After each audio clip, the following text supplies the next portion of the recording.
This Paint Life TV, I'm Chris, the Idaho Painter. In this video, I'm out here in a kitchen. We're doing some kitchen cabinets. I'm gonna give you some tips and tricks how I mask off face frames, doors, and drawer fronts. So if you want some tips masking your kitchen cabinets or cabinet jobs, stay tuned for this video.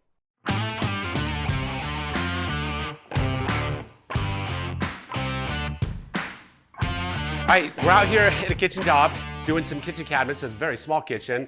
This is just a 2-day job. I'm gonna be masking off some door face frames, and we're gonna be masking off some drawers. And we've got a few pets cruising around that are, you'll probably hear them in the background. So I'm masking off some doors.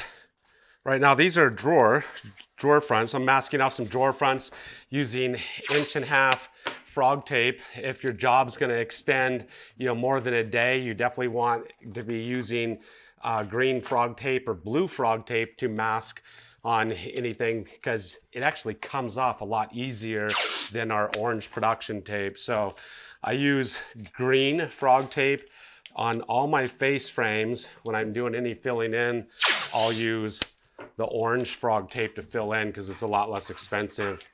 We've got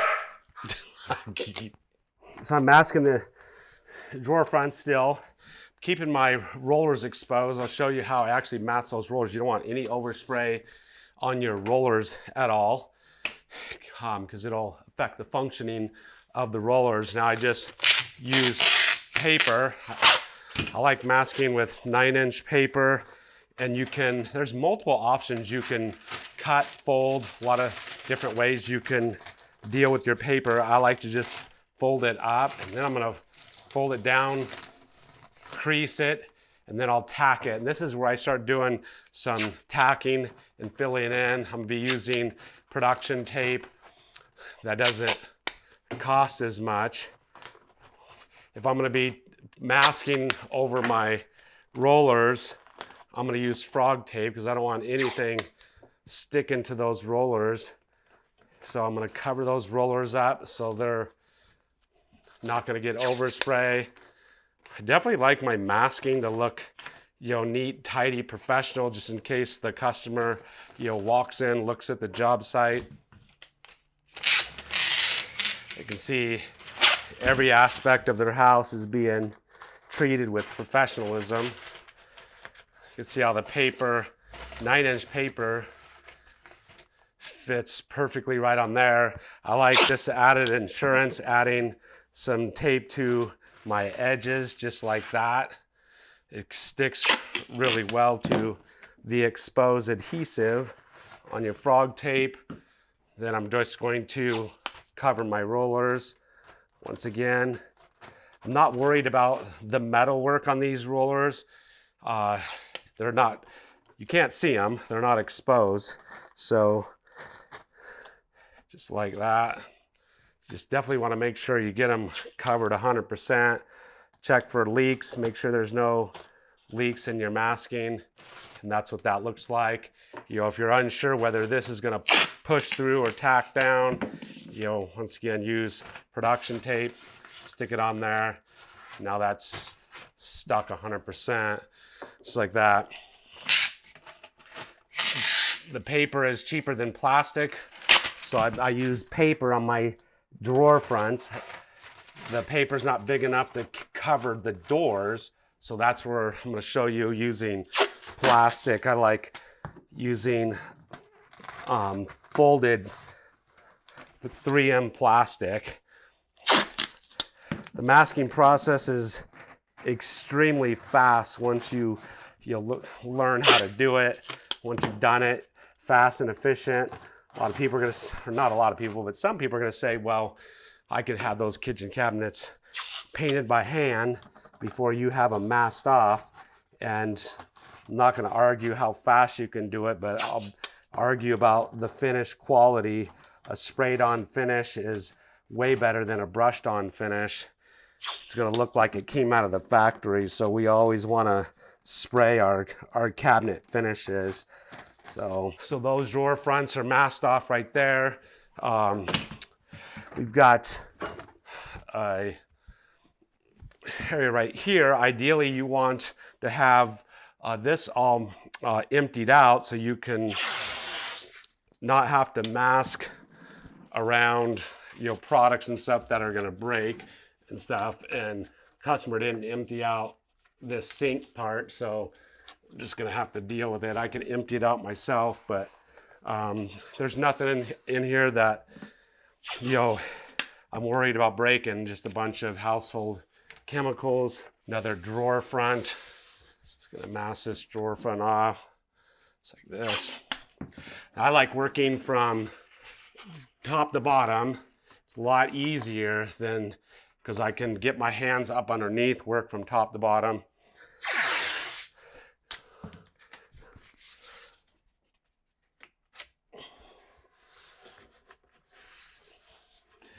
There's not very much of a lip on the bottom part, so I'll show you what that looks like, tacking my tape to that here in just a second.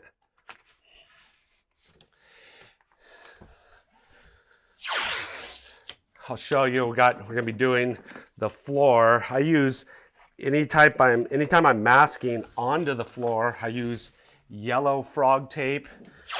The yellow frog tape won't damage the floor, especially if it's a hardwood floor. It's not going to lift up the coating on the hardwood floor. So if you're masking on hardwood floors, make sure you're using yellow frog tape.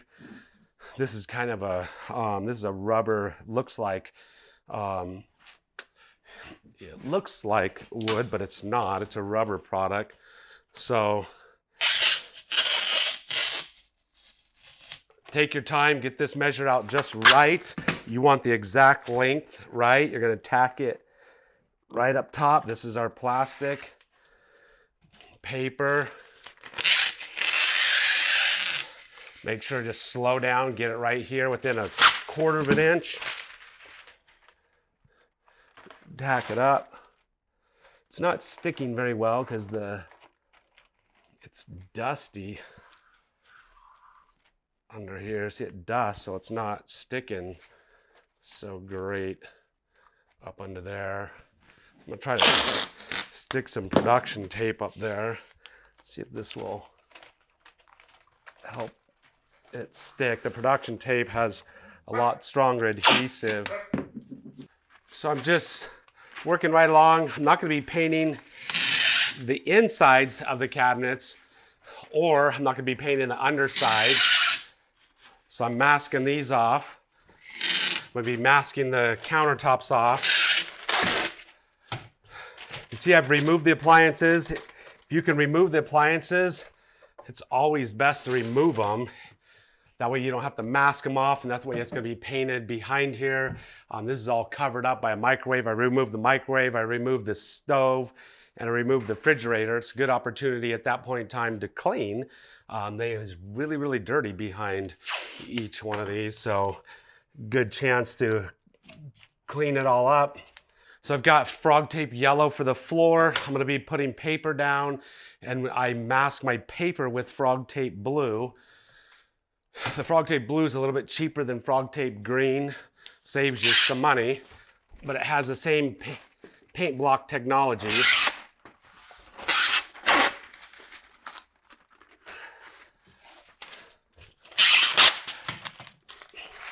I always put production tape on my maskers because I don't need expensive tape on the masker itself.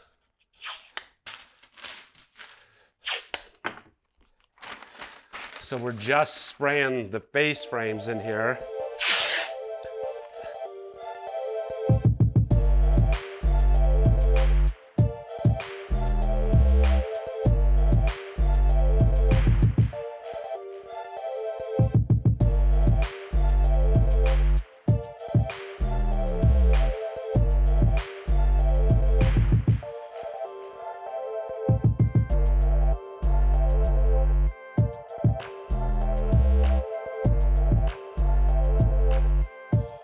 This is a good place where you could use frog tape blue. It's going to be cheaper than the orange, but I don't want stuff to stick to my granite, so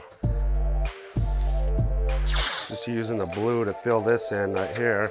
So you can see I keep all these different tapes available to me just sitting around, and frog tape is gonna make your project a lot easier, a lot simpler.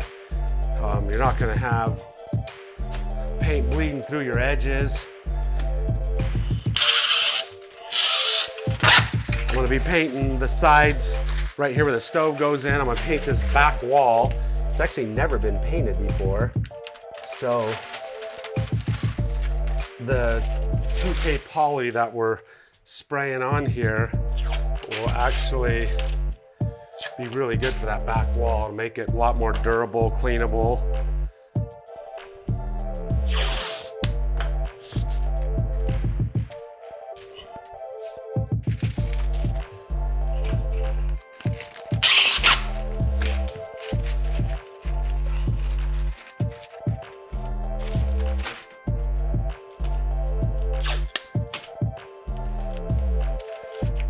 Thing I do got to say is it's way better to overmask than undermask and get overspray on stuff. And once you've had experience spraying, you have an idea of what's going to get overspray on it, so you have a better idea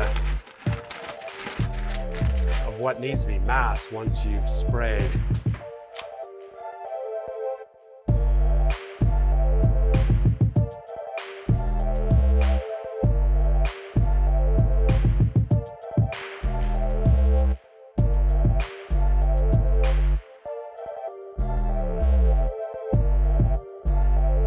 Want to have paper on everything here, covered. Make sure I don't have any leaks. Make sure everything's masked, tacked.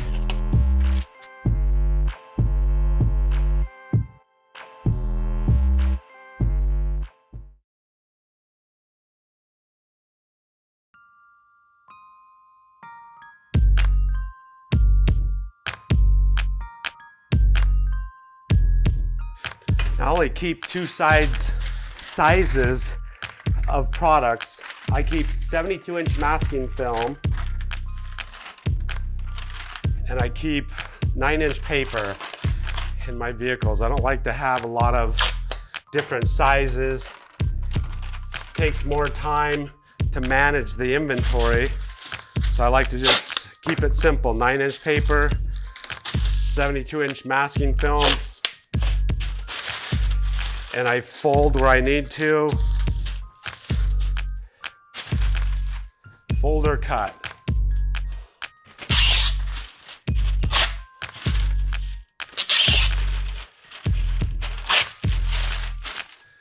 Now, I do get questions. A lot of people say, well, it's a lot of money in masking.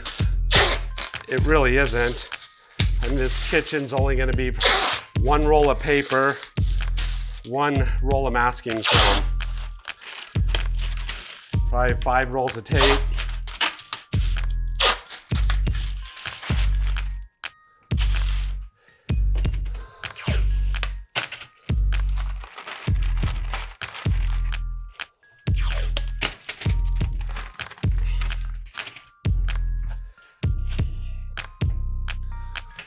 It's gonna take probably just maybe an hour and a half to mask it all.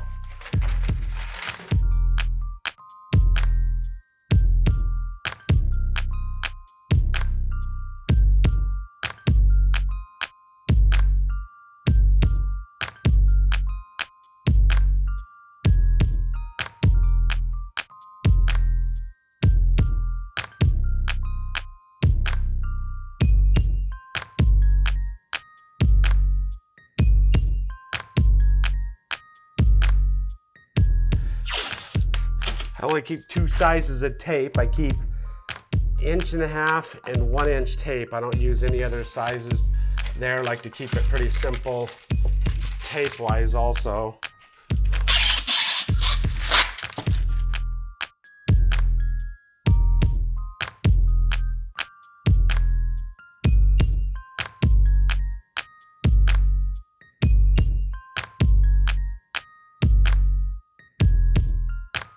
So I'm gonna start masking off some floor down here. So I use yellow frog tape to mask my floors off. So I'm gonna run my masking along the edges of the floor.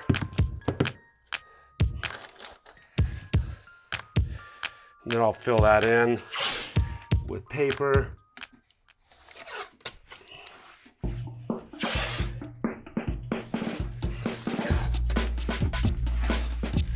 So the yellow frog tape it's a delicate surface tape, so it cleanly releases off of delicate surfaces.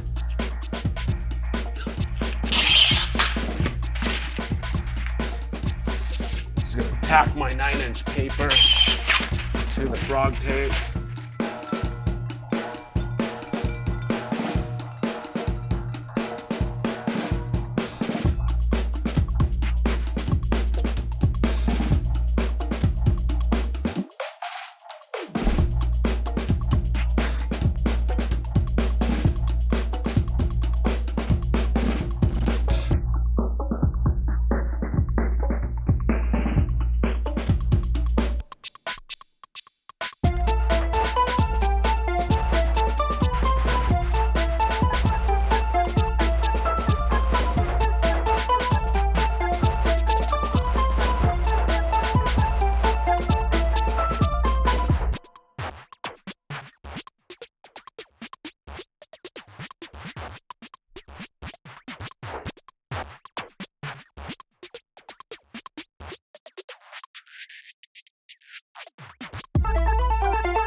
So I'm masking up, my face frame's up here. I don't want to get any overspray back up here on the decorative coating here. So I'm just masking off and tacking my paper up to the ceiling. I don't have to mask off a whole lot because I'm using a really small fine finish tip.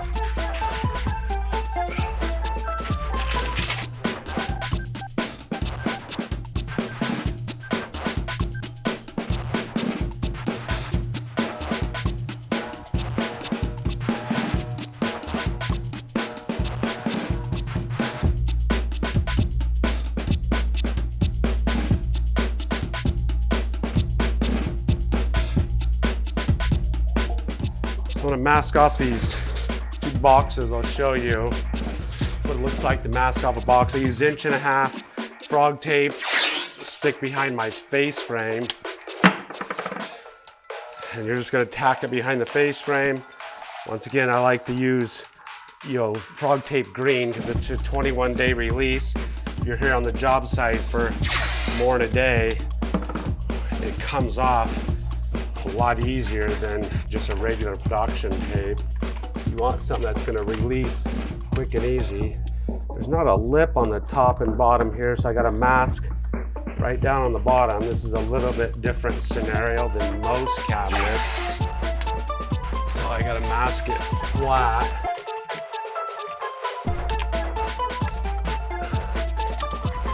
Right along the line. And then I'll tack the plastic to that.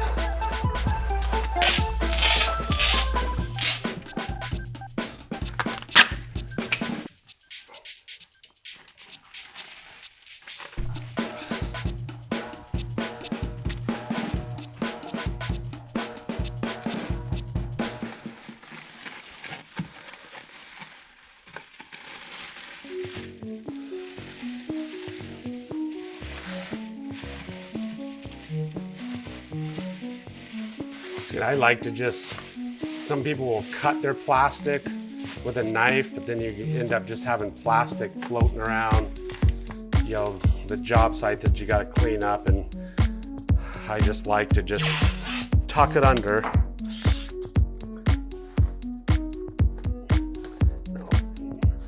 Ensure one more time, mask that there. Try to get it really tight into those corners.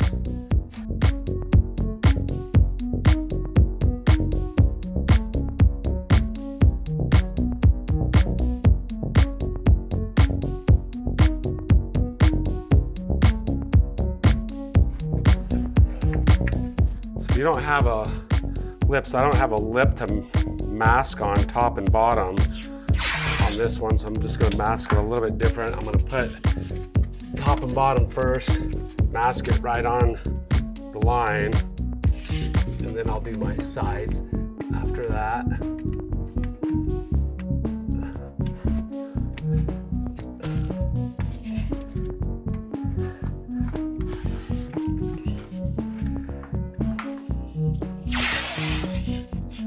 Frog tape's important because you don't want any paint bleeding down on that white. So one handy little tip is also don't be reloading your maskers. I like to have, if I'm using paper and plastic, I'm gonna have a masker for plastic and I'm gonna have a masker for paper. And that way I don't have to spend time reloading them and stuff. And then I also really like the ladder hooks because you can keep them on you at all times if you're working on a large job, you know, doing interior exterior masking. Right here in a kitchen, it's all right in front of me, so I don't hold them or hang them on me because I'm in a tight space and they could be hitting stuff. But just make sure you have, you know, a masker, 2 maskers for each person. If you got 2 people masking, you know, one guy should have a paper plastic masker and the other guy should have a paper and plastic masker.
All right, there you have it. The masking process is all done. We did some boxes, some drawer fronts. We got some different types of masking that we did. Some of them looked a little bit different than others. If you got any questions or comments about the masking process or the products we use, the tapes we use, leave it down in the comments section below. We'd love to answer your questions. If you haven't subscribed to our channel, hit the subscribe button, hit the notification bell. That way you get notified every time we come out with a really cool video just like this. And you know, hit it, bang it, slime it, do whatever you got to do. It's free, simple, easy to do. It's never costed a dime and it never will. And don't forget, give us a thumbs up. Out.